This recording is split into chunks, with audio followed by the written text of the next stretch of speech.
Hi, everyone. I'm Alan Wenzel, and I'd like to welcome you to the December 12th, 2024 episode of FREEPOD. As always, we are very proud to bring you this short weekly podcast with the help of a large volunteer group dedicated to providing objective news specific to our community. Hi, Alan, and I'm Lynn Fever, and want to remind you that any photos, phone numbers, or website addresses used in this program can always be found in the print version of our newscasts on the WNIJ website and also on the FREEPOD website at freepod.org, which you can navigate to from our Facebook page. And now, let's get started with the local news you've been missing. Newly elected Stevenson County board members were sworn in on December 2nd at their reorganizational meeting. At that meeting, Scott Helms was elected board chair, and Tim Whalen was elected as vice chairman. The newly elected board members, Lynette Williams, Todd McKenna, Dale Diddens, and Larry Jogerst, are all pictured in the print version of this week's podcast. More than 3 years after announcing plans to build a grocery store in Freeport, Hy-Vee is stepping away from the project. Hy-Vee recently notified the city that they are discontinuing the Freeport project. Details about the change in plans are not yet available. FREEPOD will report further developments on this story as information becomes available. And before the snow starts to accumulate, the city is reminding residents of the new odd-even parking system for snow removal during the winter months. This system requires residents to park on the even-numbered side of the street when the snow will be removed on even-numbered days of the month, and on the odd-numbered side of the street when snow removal will occur on odd-numbered days. Now, this system will be in place through March 31st and only applies when there is more than a half an inch of snow. Many streets in Freeport are narrow and can create roadblocks for large plows, so correctly following this new system can prevent accidents and reduce the time needed to clear the streets. Vehicles not adhering to these guidelines are subject to towing at the owner's cost. So remember, and you might even want to attach a note to your calendar, park on the even-numbered side of the street when the snow will be removed on even-numbered dates, and on the odd-numbered side when the snow removal will occur on odd-numbered dates. As we mentioned last week, the city of Freeport is looking for your input and ideas for unique ways to create a more sustainable environment for the entire community. From maintaining a healthy Pecatonica River to creating new initiatives to support our ecosystem, your thoughts are needed about how the city can collaborate with other organizations in the community to improve the environment. Now, the city is asking interested citizens to complete a brief survey that can be found on the city website. Just click on the December newsletter link to find the survey, and thanks for your input.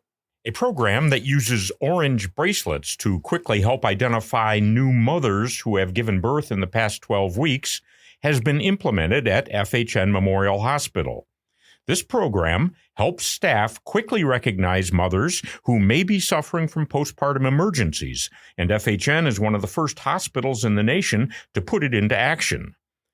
According to perinatal quality nurse Danielle Wittig, the CDC reported that over 800 women died of maternal causes in the United States in 2022, and Wittig says that 1/3 of those deaths were substantially preventable, and another third moderately preventable. FHN's Director of Women's Health Services, Lynn Carter, says that the program is saving lives already, noting a recent situation where FHN staff was able to get medication and treatment to a patient within minutes of her arriving at the hospital emergency room, and it was partly because of the orange bracelet. FHN first rolled out this life-saving program in July and is now showing other hospitals across the nation how to implement it. Congratulations to the Freeport High School Lady Pretz swimmers for being named First Team All-Conference. These awards were determined at the end of the girls' swim season by area coaches. Led by a team of 5 seniors, this very close-knit group went 9-2 in conference meets, were second in a very close contest at the varsity conference meet, and took third at the sectional meet. Senior Jada Veer advanced to the state meet in 2 different events. And along with the Pretzel football team, the Lady Pretz swimmers had the most all-conference nominations of all the Freeport fall sports teams. Way to go, Freeport Pretzels. And there's more winners at Freeport High School, too. Congratulations to the high school speech team on their outstanding finish at last weekend's DeKalb Corn Classic.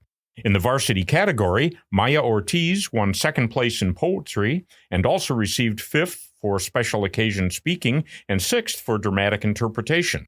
Other winners include Lucas Viveros with sixth place for informative speaking, Gretchen Rudolph for third in original comedy, Gretchen Rudolph and Corrine Winners for third in dramatic duet acting, Corrine Winner for fifth in prose speaking, Morgan Bunker with fifth in informative speaking, Maddie Seal with sixth in oratorical declamation, Johanna Everding with sixth in original oratory, and Juliette Elliott with sixth place in dramatic interpretation. The team is coached by FREEPOD and Timbuktu host Tim Connors, who is head speech coach at the Freeport High School. Last Saturday, Farm Bureau young leaders from the counties of northwestern Illinois, including Stevenson, Carroll, Ogle, Joe Davis, Winnebago, and Boone, hosted a hay donation drive for farmers in North Carolina who were affected by recent hurricanes.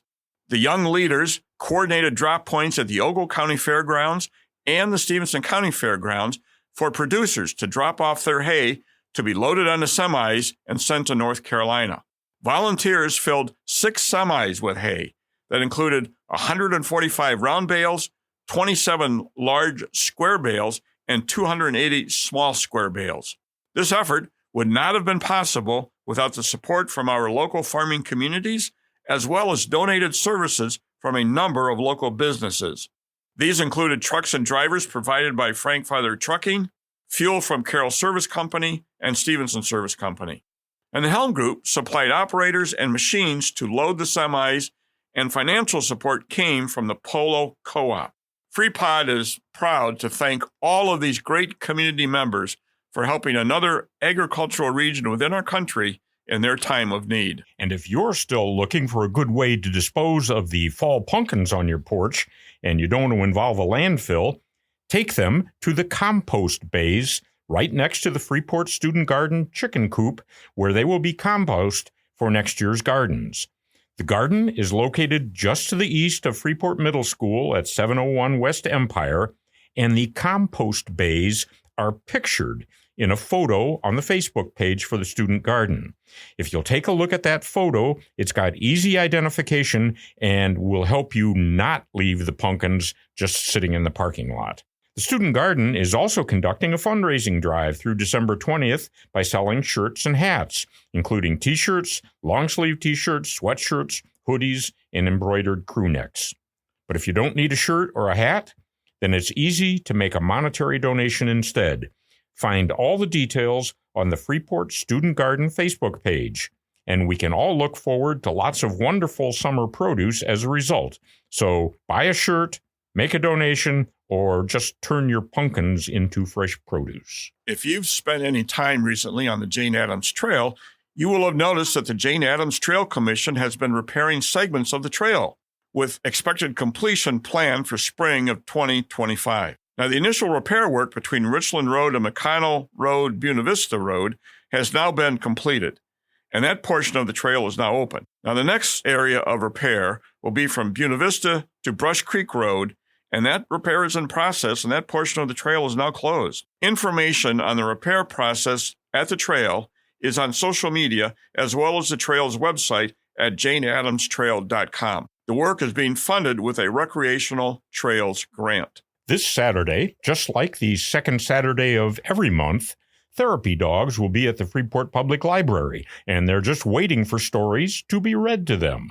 It's called PAWS for Reading, PAWS, and it's the library's program where certified therapy dogs listen to any and all kinds of books that young readers might like to share with them. The dogs will be there from 11 until noon on Saturday, and we hope there'll be plenty of readers to entertain the furry listeners who will be waiting there and looking forward to hearing a holiday story or two. Family activities associated with FHN's annual Festival of Trees will continue this Saturday, December 14th at 2 p.m. at the Freeport Public Library. At that time, you can hear more holiday storytelling by Santa and Mrs. Claus. Santa is also partnering with FHN to collect letters from children in the Freeport area. Now, he needs these letters by next Monday, December 16th, in order to have time to respond to them. Santa letter forms can be downloaded from the FHN website at fhn.org. Letters can be returned to Santa's mailboxes at the Freeport Public Library's Children's Desk or at 3 FHN locations: the lobby in the FHN Family Center at Birchwood Hills, the lobby at the FHN Family Center at Highland View Drive, or the lobby of FHN Memorial Hospital. Letters can also be mailed to the North Pole, 524 West Stevenson Street, Suite 100, Freeport, Illinois, 61032. And this Saturday, December 14th, is also a day for the Stevenson County Winter Farmers Market at the Farm Bureau Building on West Spring. From 10 until 2 p.m., you can browse all kind of taste treats like home-baked bread, desserts, jams and jellies, and crafts, any one of which would make wonderful holiday gifts. So that's the Stevenson County Winter Farmers Market at the Farm Bureau Building, Saturday the 14th. A quick note of thanks and recognition this week goes to the team that produced and performed in last week's final performances of Christmas Memories. Over 1,000 pounds of food were collected as admission to the event. Drama students delivered their contributions to FACC this week, and photos appear in the print version of this podcast. Hey, as a reminder, if you're looking for something to do this week or any week, visit the Greater Freeport Partnership website at greaterfreeport.com and click on weekly events for a comprehensive listing of many more entertainment and dining events and activities throughout Stevenson County. And you can also subscribe to their free weekly newsletter. Have fun enjoying all the activities in Stevenson County. And in closing, please remember that through the year end, we're having a fundraising drive to offset some of FREEPOD expenses. We've been bringing you newscasts and interviews for almost a whole year, and most of the generous startup funding support we received has been spent in getting us up and running and helping us keep growing. While our staff is all volunteer, we do have other ongoing expenses, including insurance and marketing to help more people learn about us. So with the new year coming, it's time to reinvigorate our bank account. Please visit us at the website for more details, and thank you in advance for considering a donation. We also want to remind you that this week's Tuesday in-depth interview, which is available on the website through our Facebook page and on the WNIJ NPR website, featured my friend here, FreePod host Alan Wenzel, speaking with Freeport City Manager Rob Boyer about what's ahead for the city in 2025. It's very informative. And next Tuesday, we'll hear from FreePod and Timbuktu host Tim Connors as he visits with the creators of some spectacular outdoor holiday decoration. Like always, their conversation will post at noon on Tuesday, December 17th. With that, time's up for this week. Tune in again next week for more about Freeport businesses, city plans and progress, area rewards and recognition, and local impacts of state and national news. As we say each week, FreePod couldn't come to you without the help of many others. We're especially appreciative for the assistance of the Mass Communications Department at Highland Community College for producing this podcast. And we're grateful to WNIJ and Northern Public Radio in DeKalb, a member station of NPR National Public Radio, for partnering with us in reaching even more listeners, including Spanish-speaking community members, with news of events and activities in Northwest Illinois. And of course, here's a big shout out to our many liaisons and reporters for the time they volunteer to bring the news to you. Thank you, Team FreePod. And another reminder, if you have story suggestions or would like to make a tax-deductible contribution to support FreePod, please visit our website at freepod.org. Again, I'm Alan Wenzel, here with Lynn Fever, and we hope you'll come back next week for more news you've been missing. Thank you for listening.